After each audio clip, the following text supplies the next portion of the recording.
Welcome, welcome. It is Thursday and we are back. Now it is 11:30, excuse me. But we are a little early for today's 30 with Karen and Justin because of how exciting a guest we have and how excited we are to have this guest. We needed to move things around, and with the weather being what it is, it just made sense. So here we are at 11:30 on Thursday instead of 1 p.m. We've got a great guest today. We're excited to welcome Karen Randall, executive director of Food for Life. Yep. Karen leads the organization's mission of rescuing food, which is kind of cool, impacting lives, helping to ensure people in our community can access food with dignity and compassion. Those are huge words right there, because sometimes it's hard to ask for food. She's also a driving force behind the Coldest Night of the Year walk, bringing people together to support those experiencing homelessness, hurt, and hunger. And the 2026 walk is happening on February 28th. So it's perfect timing to have a talk about that. Karen, thank you for joining us. We keep bringing Karens on, and there's so many Karens. I don't understand. Yeah. It's There's not so it's many. a great Yeah. name. It is a great name. It is a Yeah. great name. It's How are got you a lot. today? It's got a bad rap lately, but it is a great name. It I'm has, but you know doing. what? Most Yeah. Karens are nice people. So Yeah. Well, thank that's you. all I wanted to say. Most. Notice how he said most I said Karens. most, yes, Yeah. for a reason. So I was curious about rescuing food. hmm What does that mean versus donations that we would normally hear about? Yeah. So, rescued food is often food that would be deemed surplus through the food industry. So, food that we get is rescued from all different facets of the food industry, from farmers, from the agriculture sector, from manufacturers directly, from grocery store distribution centers and grocery stores directly, and from some food service providers. So, rescued food is essentially surplus. So, surplus and rescued food is often thought of as food that is at the end of its life. But we actually get more often than not what we would consider first run food. So, for example, if a farmer goes out and pulls in its harvest and sells to all the places that they're selling their amazing crop to, and there's an abundance of it that didn't get sold, they'll donate that to us straight from their fields. Distribution centers, grocery stores, they order more than they need, so they make a donation of that inventory. So we're getting stuff with lots of time on its best before date. Food manufacturers, sometimes manufacturers change packaging, they overproduce. They were anticipating to sell more than they actually sold, and again, we'll send that our way so that we can distribute it through our network of food insecurity programs that we run ourselves, as well as we have an enormous network of community partners we work with that we supply food to. We've done some packing and sorting at your facility in the past, Great. and I remember that we would laugh about the carrots, because everyone's so used to in the store walking in and Yeah. seeing these perfectly long carrots that are nice and orange and everything, and you guys had like ones that were all funky and weird, Yeah. and we were laughing at some of the shapes, as you can imagine. However, that's the kind of stuff you're talking about, because that food is perfectly fine. In fact, I noticed, for example, No Frills has a brand now that's perfectly imperfect. Yep. And which is kind of cool, because you get the stuff like that. It's perfectly good food. Yeah, absolutely. Those I don't want to say misshapen, but imperfect food for sure. A lot of, like I was talking about, our amazing farm partners, like a lot of different food items. There's actually specs around, like broccoli needs to be so big, cauliflower needs to be so big, and if the crown doesn't meet that particular size, then it's not sellable. Where we can actually put it out through markets, it's still absolutely nutritious. It's good food. So yeah, like those perfectly imperfect items are definitely something we get a lot of. But also just produce that would go out to the store, but for whatever reason wasn't purchased, and so we get it in our shop and sort it, pack it, and get it out to programs. Go ahead, So Karen. in our economic times, Mhm. Karen, are you finding that you're getting more rescue food from the stores and from the farmers, and because of our economic times and the costs of food? I would not suggest that we are getting more. We might be getting things a little bit differently. In order to, make profits, make revenue, I think sometimes grocery stores, distribution centers, different food manufacturers pivot how much they order. So if people start ordering less, so they have less shrink, we might see less, but we almost might get then more food direct from distribution manufacturer or farm. So I don't think we've seen a significant increase, but I also will say that we're so fortunate that we're not seeing a decrease. There's incredible generosity in the food industry, and people just keep showing up and providing us with those opportunities. Now, You with ta- the Okay. with the imperfect food, who Mhm. sets the guidelines for that perfect food to go into the stores? Mhm. Who sets those guidelines? That happens at, I think, a food packing, food processing point. And I think Okay. it's very Okay. different depending on the grocery stores. Like some grocery stores are very particular, some grocery stores are less particular. We know No Frills now has that perfectly imperfect line. So I think it really just depends on who the food is It's going a new to. Yeah, fashion line, right? yeah, I like It's a it. new exactly. fashion. Yeah. No, It's like honestly, and it's thrifting. good and it's cheap and it's reason and Mhm. it's, you know what? Is it cheaper, Justin? It is because they give you more of it for the Mhm. same cost as what you would buy less of it for it with perfect That's food. incredible. Yeah, it's So really good. then yeah, so that's great for yeah, that's great. Great. Now, you Good. you often speak about dignity and compassion Yeah. when it comes to food access, and that's a big one for me because, Mhm. you know, I've been through hard times as an individual and as a family. Our family has. We've never gotten so far as to need food assistance, but we've had some stress, Mhm. and asking for help in any capacity is embarrassing and hard to Yeah. do. So what do you Yeah. do and how are you bringing that forward and why are those values so critical when Yeah. serving our neighbors in need? So, Food for Life, one of the things I love so deeply about this organization is that we are very responsive to the needs and the voices of our neighbors. So, we do research directly with folks who are accessing our programs to understand what they need, to understand how we're meeting those needs, to understand where we're falling short and where we need to do better, and to understand really what people's experience of poverty is. Food insecurity is really a symptom of a much larger problem. So we're really focused on understanding not just that people are hungry and need access to food, but people need access to appropriate food. They need access to food that allows them to maintain their dignity. They need food that allows them to maintain their cultural food needs, I was just going to religious say food that. needs, Yeah. yeah, Yeah. Yeah. Yeah. Yeah. ethical Yeah. food needs, that people shouldn't have to compromise those pieces because they are food insecure. So we take all of that into consideration. We are Wow. currently working alongside a grant with the OTF where we're actually deepening our response to food equity to really make sure it's not just about food, it's about appropriate food that is meeting the needs of the communities who are accessing our programs. You mentioned that you've been in our pack room. Those packs are done, as you would have experienced, very intentionally. That if we know that we're packing for a program that has these specific needs attached to who's coming, that's the food we're going to send them. That old adage that if people are hungry enough, they should be happy to get food is not something we subscribe to. We truly believe that providing people with food isn't good enough. It really needs to meet their needs.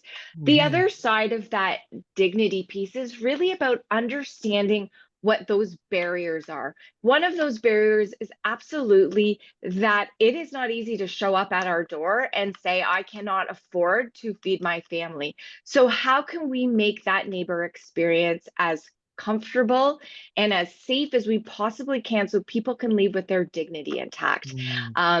We look at other barriers like geographic location. We look at barriers around age and mobility. So we currently work alongside Halton Housing and community, I can't remember, Hamilton Housing as well, where we set up weekly markets at some of the lower income seniors buildings. Seniors have difficulty getting to food banks, and if they are able to get there, they have some difficulty sometimes getting back with food. So we set up markets right in their homes. They come downstairs, do a shop, get back in the elevator and go back to their apartment, and those Wow. happens weekly. Wow. So we really do several different research projects each year, and those research projects inform how we want to continue to do our work. And the voice of our neighbors and the understanding what's needed in the community is really central to everything that we do. That's So incredible, actually. it's volunteer, it's Karen, it's all volunteers, right? So we do have a small but incredibly mighty staff team in our warehouse and supporting our programs, but Food for Life currently has 800 active volunteers. Those are volunteers Wow. who engage with us on a regular basis, whether they're running community program, whether they're supporting our pack room, our markets, our operations, helping us with events. We have volunteers who go out on the trucks with our drivers. So we have this incredible network of folks who believe that it is not okay for people to go hungry and show up every single day to make sure that doesn't happen. We have heard so many times post-COVID how challenged different community agencies are in re-engaging and retaining their volunteers. That is not a problem for Food for Life. We have the most incredible folks who are committed and who are so caring about their neighbors experiencing hunger. And then the flip side of that is also we have these amazing workplaces who show up and spend a couple hours in our pack room to make sure that food is packed. And as like you said, you're in our pack room. It's not just about packing food. We make sure that food is good and we make sure it is edible. People who access our program should have the same quality of food as if they went to a grocery store. And that's why we pack everything, to make sure that we're sending good food that people can actually use. And here's a really great segue, because you've been talking about your wonderful volunteers and staff that are on your team. As the executive director, what has been the most meaningful leadership lesson that you've learned working alongside these folks that have helped support this organization? Yeah, so I feel like I won the jackpot when I was given the great privilege to lead this organization. It is not something that I take for granted, and it is something that I am incredibly grateful for every day. To work alongside both the staff team and the volunteer team who care and give of themselves so deeply is really extraordinary, and it inspires me to make sure that we continue to move this work forward. It's really daunting right now, given what we're seeing in terms of growth in numbers of households who are experiencing food insecurity. Our programs went from supporting about 4,500 households each week to over 5,000 by the end of 2025. And given everything we're seeing about increasing food prices, increasing rent, increasing cost of living, we anticipate that need will only continue to grow. So it's inspiring. It's incredible to work alongside this team. And it really, I see this job as a privilege, and the ability to work along people who come and set up these markets, set up our pack room, do all this work is really phenomenal.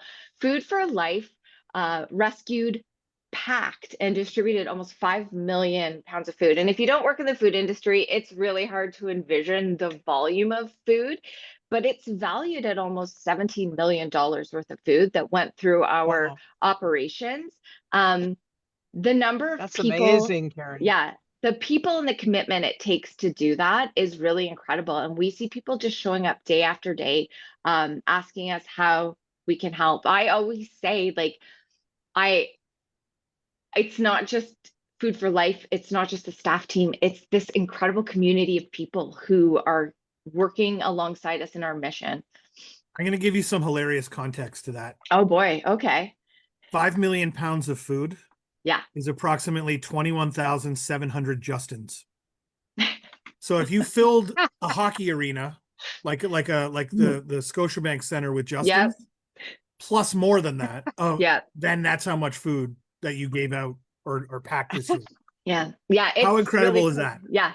It's like, it's really astronomical. It's Yeah. incredible how much food comes in, and also that there's that much food available for donation. Food for Life does not purchase food. 100% of the food that we distribute is rescued food. And we're working this year to increase our rescue capacity so that we continue to be ready to meet that increased need, that we are always looking for new food rescue opportunities. So if there are food manufacturers, anyone in the food industry who thinks, would what we do fit with you, give us a call, like reach out, and we can have a conversation about whether or not there's opportunity for you to support our program through food donations. It's funny because I follow a few farmers on TikTok, and a few American, Canadian, whatever, various different places. And I don't think we realize how much food they don't use. Genuinely. Like, okay, the stuff that goes to you is one thing, but you're just one, what I would call small organization as a whole. There's so much food from farms that gets thrown out for various different reasons. And I just find that mind-boggling that, considering the issues we have with food, that we're doing this. Yeah, it's also like there's a cost, right? If you know that part of your crop is not sellable, there's a significant cost to farmers to go out there and harvest it. And so one of the things we talk about is, can we use some of our corporate volunteer teams or some of our volunteer teams? If we know we have a broccoli farmer who has, an eighth of their field, the crop didn't grow to the size that's sellable, can we go out, pick it, and take it back? Like, I think it's really understanding. I think people really want to help, but I understand. I have friends who are farmers, and I understand the cost attached to yielding a harvest that they can't sell. They have to have staff to do that, equipment to do that. There's time, there's labor. So how can we help along the way to make sure that food is still landing on somebody's table who needs it? And that's very clever, because you're not just helping these folks that need the food. You're actually helping the farmer. You're helping the industry as a whole continue to grow, right, and continue to have an outlet for it. So it's very interesting. So from the standpoint of, your overall experience here, can you share a moment that truly captures the impact that Food for Life has in the community? Do you have something? Yeah, I will. So we, like I said, we engage with all different areas within the food industry. And something that happens from time to time is restaurant chains change up their menu, and their food manufacturer has already made the product that they have decided they're no longer. And that lands at our shop sometimes. So we got this amazing donation, truckloads of breaded chicken burgers, chicken strips, chicken nuggets. And they were in like the larger restaurant size bags, but we were putting them out in our market. And I happened to be in our Mountainside market that day, and a woman came over to me and she grabbed my arm and she's like, "Can I have these chicken nuggets?" And I was like, of course you can. And she goes, "My son is the best basketball player you've ever seen." And I was like, "That's amazing." And she goes, "Unless his belly is empty." And the fact that his belly goes empty worries me so much, and his basketball tryouts are tomorrow. And I came here today praying that you would have protein, because if I can fill him up with protein, he's going to make the team. And I was like, okay, take 2 bags, take it off. It was like, it warmed my heart. And she came back a week later, asked if I was in, and just showed me a picture of him in his jersey. And that will carry me through the rest of my life. Like those small moments. We had another moment where a woman pulled me aside and she said, because we have a cake freezer, and sometimes people are like, "Why are you giving people cake? It's not healthy." Well, I'll tell you why. She came over to me and she said, "Who are those cakes for? Whoever needs them. We get cakes from big bakeries. They make all these slab cakes. Sometimes they don't sell." And she burst into tears and she said, "I've never been here before. This is the first time I've ever reached out for help. And I was hoping to get something to make a good dinner for my son, because this weekend was going to be his birthday party and we have to cancel it because I was so embarrassed that we couldn't afford to buy him a cake, and now we don't have to cancel it, and he doesn't need to know how bad things are. These are the impacts of the work we do. I could sit here and talk to you about 17 million pounds of food, 35,000 Justins, like all of these metrics. But what it really boils down to is these moments that make differences in people's lives that we will never understand. I'm fortunate that once or twice a year, I get to hear those stories. Those stories happen every single day. And that's what keeps me going.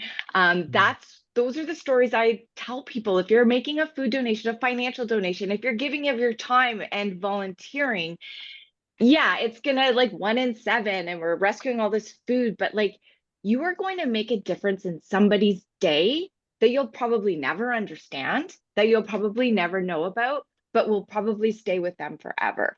And those are that's what keeps me going. It just warms my Wow. heart. That, Yeah. I mean, I this know. is, I'm a crier, so like I'm Oh ready to boy. cry. I'm holding it back. So You could turn your You're gonna camera make him off. cry, Karen. You're gonna Sorry. make him cry. okay, so coldest night of the year. Yeah. That brings people together in a really powerful way. What Yeah. does that event mean for you personally? Yeah, so Coldest Night of the Year is a really cool event because it is national. It's actually, I guess, international because the States does the walks too. So one of the things I love about Coldest Night of the Year is knowing that for an hour and a half, 2 hours on the same day at the same time, there are just tens of thousands of people walking all across Canada to support our neighbors who are experiencing hunger, hurt, and homelessness. And it's incredible that Food for Life was selected to be a part of this initiative. So this is our second year walking in Burlington North, and we're really excited about it. People can go on the Coldest Night of the Year website, look up Burlington North. You can sponsor a team. You can start your own team. I will say the teams that we have are pretty competitive. So if you are competitive by nature, you will fit in very well. It's a lovely evening. We come together, everybody, it's very like social, very community based, go for a walk in the cold, and then come back and share a meal together. So it's really a cool evening, and Food for Life is just so excited to be a continued part of it. So I want to just thank Megan Richardson for reaching out to us, and it was great that she did that because Karen, then it turned into you coming onto this Q&A. Yeah. So thank Yeah. you. Thank you, Megan. Yeah, thanks, Megan. I know she wanted to be here. She also plays Tetris with her schedule pretty regularly. So it was kind of a divide and conquer. But yeah, Megan is extraordinary, and Megan and her team have done a great job championing this event for Food for Life. So we're really excited about it. Are there any other ways other than Coldest Night of the Year that businesses or individuals can get involved with Food for Life?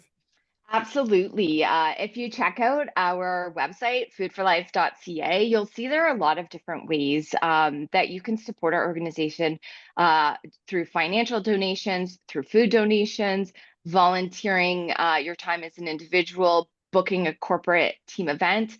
There's sponsorship opportunities, both with Coldest Night of the Year. Also, we have opportunities if people want to sponsor one of our vehicles or one of our programs or one of our markets. That information is all on our website. What I always say to people is anything you do helps. Sometimes people feel if I can't give $500, it doesn't matter. Giving $1 matters. Giving a can of food, donating an apple, giving it an hour of your time a year translates into somebody eating the next day. And so we really like to make sure people understand that it doesn't have to be this grand, amazing thing. It can be whatever you're able to do. I used to work alongside a woman, just incredible mentor for me. And she really instilled with me the most meaningful way someone can give is in the way that is most meaningful to them. So if families want to take their kids to the grocery store to pick their favorite foods and talk to them about how some kids don't get these foods, and then bring it to a food bank or to Food for Life and donate it.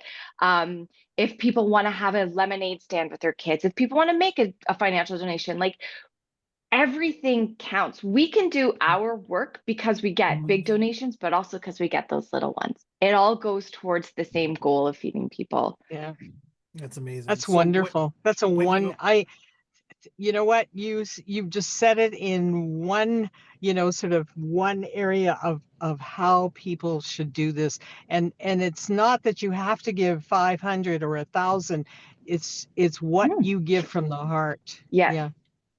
Well, and I think every time we have on someone like Karen who's doing something incredible for the community, I always kind of fall back, especially in the climate of the world that we're in right now, of the idea that don't we all just wish that gratitude and, and a willingness to give and be there and happiness and joy were the default setting for the world, right? Because it doesn't feel that way right now. It feels like different right now. And I hear stories like this from you, and especially more in a time like this where food is more expensive than it's ever been. The cost of living is more expensive than it's ever been in a lot of ways. Jobs are scarce and all these things. And you're there, a shining light. And this is not like, I'm not trying to sound corny, but genuinely speaking, like, you could have done anything else. You probably had opportunities elsewhere, but you're here in the trenches doing this work, and that in and of itself makes you a superstar in my eyes. So I appreciate Well, you. I appreciate you saying that. And I will say there are days where you hear, food bank visits went from $1 to $2 million or 2 million visits a month in less than 5 years across Canada. We see our numbers skyrocketing. We hear all of these heart-wrenching stories, and there are days where, you wake up and it just feels so heavy and it feels so insurmountable. But I mean, this is a perfect example of how I'm not doing this work alone. Food for Life isn't alone in this work. We have incredible folks such as yourselves who want to give us a platform to share our story, to talk about what we're seeing and engage people in being a part of our work. So thank you as well. It's not my work, it's not Food for Life's work. It's this incredible collaboration, this community coming together. And that's why I love Food for Life so much. It is so driven by a community who truly care that their neighbors might not have enough to eat. Yeah. And that's the hardest part is they care. And that's Oh, the yeah. loveliest part, because Yeah. just having a little bit of care in your heart is something that's missing right now. Let me ask you one last question and we can wrap it up because we're pushing up against that half-hour timeline. So when you imagine a community where Food for Life's mission is fully realized that, in that world, what does that look like to you? Well, ideally, people don't need us, right? In that perfect world, Food for Life can shut its doors and we can all go home and breathe for a couple weeks. We live in Canada. Canada is considered a prosperous country. 25% of Canadians cannot afford to feed themselves or their families right now. So I would really love to see us make some significant movement in how we approach things like housing costs, how we look at social assistance and other income support programs, so that people who are going through difficult times already aren't then getting all these secondary challenges because now they don't even have enough income to do the basic things they need to do. We hear all the time, people come to our programs so they can pay rent, and then they figure out how they're going to pay their utilities. We're not solving the problem, we're solving a piece of the problem. So I really think part of our work, part of the food security space's work, is to continue to advocate and push for those meaningful changes that's going to make us maybe not need to be here, or at least not to have such a big part in people's ability to feed themselves and their families. And that is an incredible way to end. Oh, Honestly, thanks. that is where you said it all, because honestly, that is the goal, right? We are here to take care of each other. We're all on the same planet together. it's a perfect Mm. spot to sort of say goodbye. I appreciate you, Karen. All the links for all the events and for your website will be below. If anybody wants to Awesome. reach out to donate or to volunteer, or if you want to be Yeah. a part of the coldest night of the year, all those Mhm. links will be below in the chat. If you have any other questions, you can reach out to Karen and her team down below as well. So thank you so much for coming on. Thank It's been a you. pleasure, and I love spreading this message, especially on a very snowy day today. So Yeah, well, I appreciate it. Like I said, we are always so grateful when people are willing to use their platforms to share our story and try to engage new folks in being a part of our work. thank you. Thank you, All right, Karen. everyone. Thank you. Thanks for joining us Thank you. today, and we'll see you next week, hopefully at 1 p.m. Thank you. Talk to you then. Bye.